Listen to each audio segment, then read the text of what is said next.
Hemen gidesim var, yeniden başlamak hevesim var. Ne varsa attığım içime cart diye diyesim var.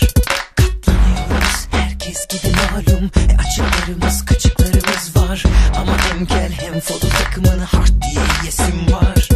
Çat diye çatlamak üzereyim. Neresinden tutup da düzeleyim. Ortağı olmuşum düzeneyin. Kendimi boğasım var. Çat diye çatlamak üzereyim. Neresinden tutup da düzeleyim. Ortağı olmuşum düzeneyin. Herkese ayasım var. Aman hadi kalk kaynaşalım kız. Çakkıdı çakkıdı oynaşalım kız. Azıcık alttan azıcık üstten hoppidi hoppidi hoplatalım kız. Aman hadi kalk kaynaşalım kız. Çakkıdı çakkıdı oynaşalım kız. Azıcık alttan azıcık üstten hoppidi hoppidi hoplatalım kız.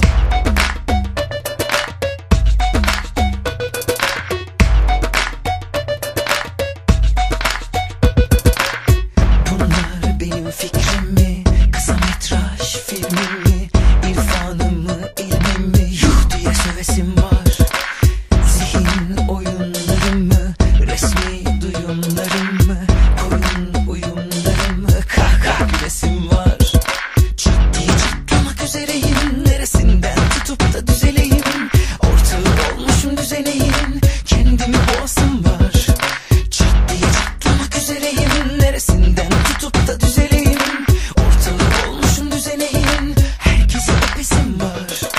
Aman hadi kalk kaynaşalım kız. Çakkıdı çakkıdı oynaşalım kız. Azıcık alttan azıcık üstten hoppidi hoppidi hoplatalım kız. Aman hadi kalk kaynaşalım kız. Çakkıdı çakkıdı oynaşalım kız. Azıcık alttan azıcık üstten hoppidi hoppidi hoplatalım kız. Hiç umut yok mu? Her şey boş mu? Dünya alem dut gibi sarhoş mu?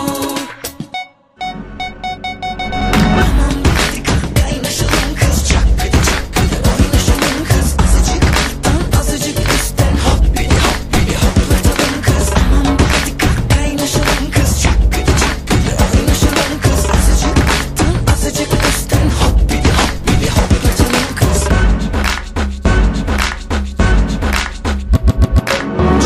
Çatlamak üzereyim. Neresinden tutup da düzeleyim.